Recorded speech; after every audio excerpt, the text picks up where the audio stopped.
ఉమ్మడి పశ్చిమ గోదావరి జిల్లాలో గత కొద్ది రోజుల నుండి పెద్ద పులి సంచరిస్తుంది. బొట్టాయిగూడెం, నల్లజర్ల, ద్వారకా తిరుమల, దెందులూరు మండలాల్లో పెద్ద పులి సంచరిస్తుందని రైతులు అటవీశాఖ అధికారులకు సమాచారం అందించారు. వెంటనే అటవీశాఖ అధికారులు ప్రజలు అప్రమత్తంగా ఉండాలని సూచించారు.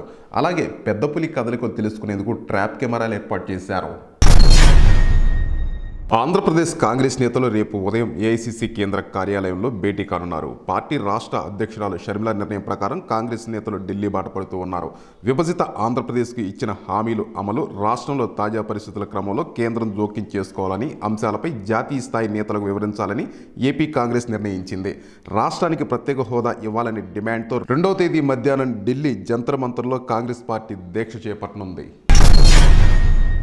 అన్నమయ్య జిల్లా గాలివీడి మండలంలోని చేమల చెరువుపల్లి, అరవీడు, రాయచోటి మండలంలోని ఎండపల్లిలో విద్యుత్ సబ్స్టేషన్ నిర్మాణాలకు వేరువేరుగా జరిగిన భూమి పూజ కార్యక్రమంలో ముఖ్య అతిథిగా ఎమ్మెల్యే శ్రీకాంత్ రెడ్డి పాల్గొన్నారు.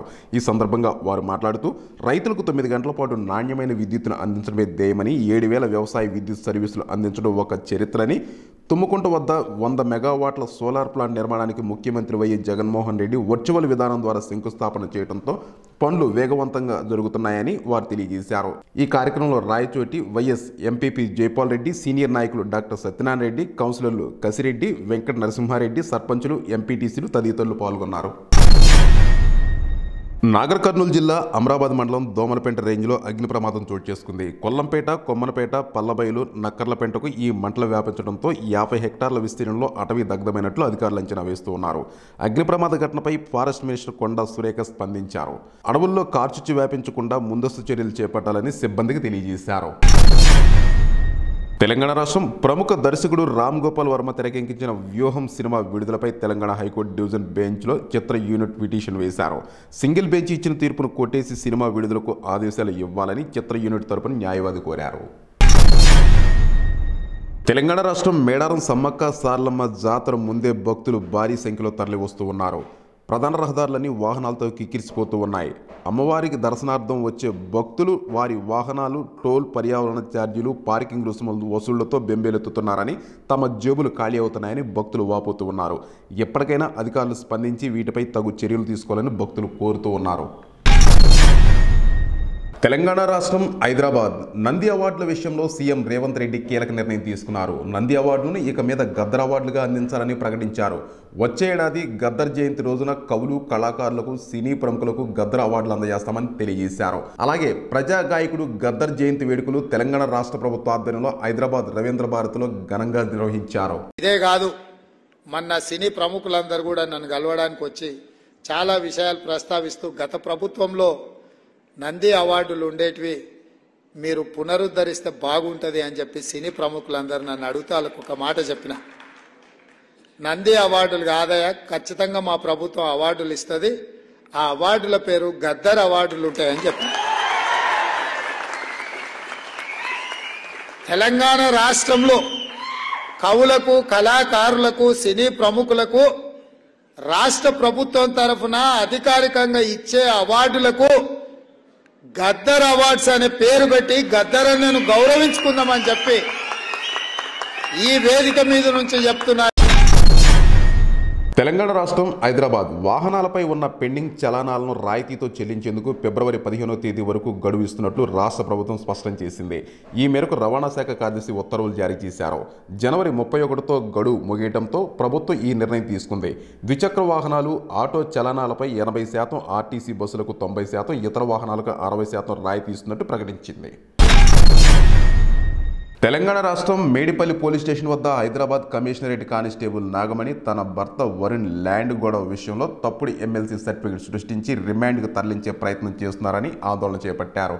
మేడిపల్లి ఎస్ఐ శివకుమార్పై గతంలో డీసీపీ, సిపికి కంప్లైంట్ చేయడంతో తమపై కక్ష సాధింపు చర్యలు తీసుకుంటున్నారని, మా పిటిషన్ను పరిశీలించకుండా మాపై తప్పుడు కేసులు నమోదు చేసి రిమాండ్కు తరలించే ప్రయత్నం చేస్తున్నారని, పోలీస్ డిపార్ట్మెంట్లో ఉన్న తనకే న్యాయం జరగకపోతే సామాన్య ప్రజలకు ఏ విధంగా న్యాయం చేస్తారని, ఎస్ఐ శివకుమార్ చేసిన అవినీతి, తీసుకున్న లంచంపై తన వద్ద ఆధారాలున్నాయని కానిస్టేబుల్ నాగమణి తెలియజేశారు. వరుణ్ సార్ పే కావాలని కక్ష కట్టి ఎస్ఐ శివకుమార్ చేస్తున్న రిమాండ్ ఇది.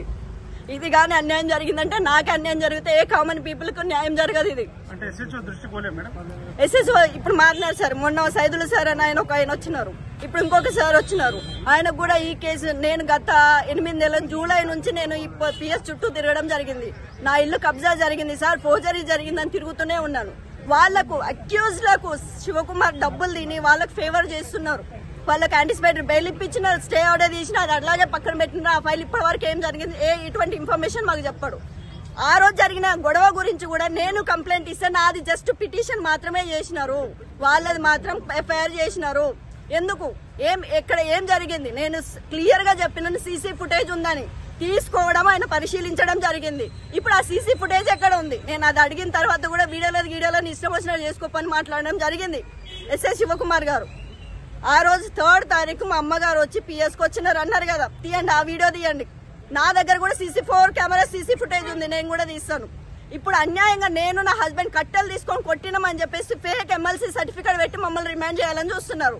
ఇది కేవలం ఎస్ఐ శివకుమార్ దౌర్జన్యం, కక్ష, పాత కక్ష. మమ్మల్ని ఇప్పటి వరకు పిలిచి మాట్లాడలేదు సార్. ఆ రోజు ఎఫ్ఐఆర్ కంటెంట్ లో మీ అమ్మగారిని మీరు కొట్టారా, మీ అమ్మగారేనా, మీరు కూతురేనా, మీరు అల్లుడేనా, ఒక్క మాట ఇప్పటివరకు ఎస్ఐ శివకుమార్ నాతో మాట్లాడలేదు. ఏకపక్షంగా లాస్ట్ టైం కేసులో, ఫోర్జరీ కేసులో కూడా ఏకపక్షమే పోయింది. అక్కడ అక్యూజ్డ్ వాడు, ఇక్కడ అక్యూజ్ నేను. ఇక్కడ కూడా మినిమం ఎంక్వైరీ, ప్రిలిమినరీ ఎంక్వైరీ అంటారు సార్, అది కూడా జరగలేదు. ఎవరు ట్రైనింగ్ ఇచ్చినారు? ఆయన చదువుకోలేదా? మినిమం నేను ఒక WPCని నాకున్న నాలెడ్జ్ ఆయనకు లేదా? సరే ఎంక్వైరీ చేసినావు, నువ్వు ఏ బేసిస్ మీద? ఆయననే కొట్టినా నేను కొట్టినా, ఇద్దరం కొట్టినప్పుడు ఆయనను మాత్రం మెడికల్ ఎగ్జామినేషన్కి ఎట్లా పంపించినావు? నన్ను కూడా పంపించాలి కదా. ఏం జరిగింది? ఇదంతా అన్యాయంగా నడుస్తుంది పోలీస్ స్టేషన్ లో మొత్తం. సార్ ఇంత ముందు నేను DCPకి, ACPకి, CP వరకు కంప్లైంట్ చేయడం జరిగింది. అది CP వరకు వెళ్ళిందో లేదో నాకు తెలియదు. మేము చాలా సార్లు CP ఆఫీస్ కు వెళ్లి కలవాలని ట్రై చేసినాం, మమ్మల్ని కలవనీయలేదు. గోవర్ధన్ గిరి CI సార్ మమ్మల్ని CP ఆఫీస్ లో కింద కూర్చొని మాట్లాడుతుంటే కూడా మమ్మల్ని వెనుక పిలిపించేసినాడు. మమ్మల్ని CPని కూడా కలవనివ్వట్లేరు. మరి నేను యూనిఫామ్ వేసుకున్న నా పరిస్థితి ఎట్లా ఉంటే కామన్ పీపుల్ పరిస్థితి ఎట్లా ఉంది? నేను ఈ కనీసం ఈ ద్వారా మీరు CP దగ్గర పోతే నేను ప్రతిదీ క్లియర్ గా మాట్లాడడానికి సిద్ధంగా ఉన్నా విత్ ఎవిడెన్స్. కర్నూలు జిల్లా శ్రీశైలం శ్రీ భ్రమరాంబిక మల్లికార్జున స్వామి వారిని నారా లోకేష్ కుటుంబ సభ్యులతో కలిసి స్వామివారిని దర్శించుకుని ప్రత్యేక పూజా కార్యక్రమాల్లో పాల్గొన్నారు. ఆర్థిక మంత్రి నిర్మలా సీతారామన్ తన బడ్జెట్ ప్రసంగాన్ని బడ్జెట్ సమావేశాలు ప్రారంభమై ఒక రోజు తర్వాత ఫిబ్రవరి 1 గురువారం పార్లమెంట్లో 2024-25 మధ్యంతర బడ్జెట్ను సమర్పించారు.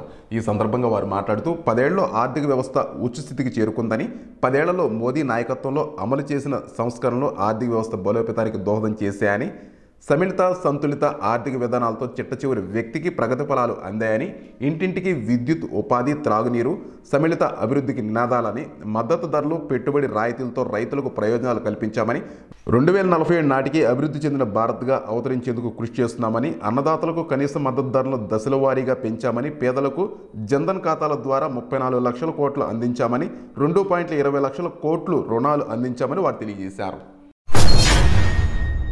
గుంటూరు జిల్లా ఎస్పీగా ఉన్న ఆరిఫ్ ఆఫీజ్ వారి స్థానంలో నేడు జిల్లా నూతన ఎస్పీ కార్యాలయంలో తుషార్ దుడి బాధ్యతలు తీసుకున్నారు. మొదటిగా ఎస్పీ కార్యాలయంలోని దేవాలయంలో ప్రత్యేక పూజలు నిర్వహించి అనంతరం వారు గౌరవంగా బాధ్యతలు స్వీకరించారు.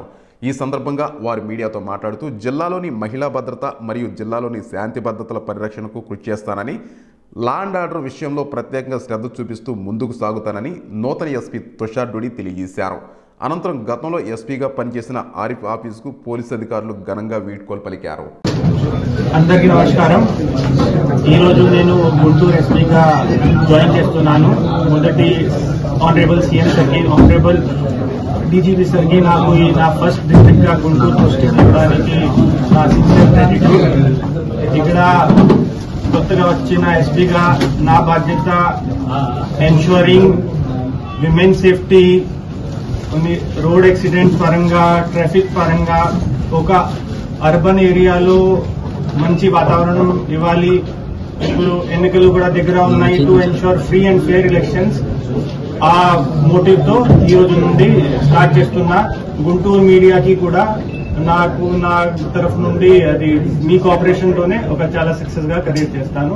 అది థ్యాంక్ యూ. కేరళ రాష్ట్రం శబరిమలలో భక్తుల రద్దీ కొనసాగుతుంది. నిత్యం దాదాపు 1,00,000 మంది భక్తులు అయ్యప్పను దర్శించుకుంటూ ఉన్నారు. ఈ క్రమంలో గత 41 రోజులుగా భక్తులకు దర్శనమిస్తున్న అయ్యప్ప ఆలయం నేటితో మూసివేయనున్నారు. తదుపరి మకర వేళకు పూజ కోసం అయ్యప్ప సన్నిధానం తలుపులు ఈ నెల 30వ తేదీ సాయంత్రం 5 గంటలకు తెరవనున్నారని శబరిమల ఆలయ ట్రావెన్కోర్ దేవస్థానం బోర్డు వెల్లడించింది. నిరంతర తాజా వార్తల కోసం మా D1 ఛానల్ని సబ్స్క్రైబ్ చేసుకోండి. Please like, share. Subscribe D1 news channel.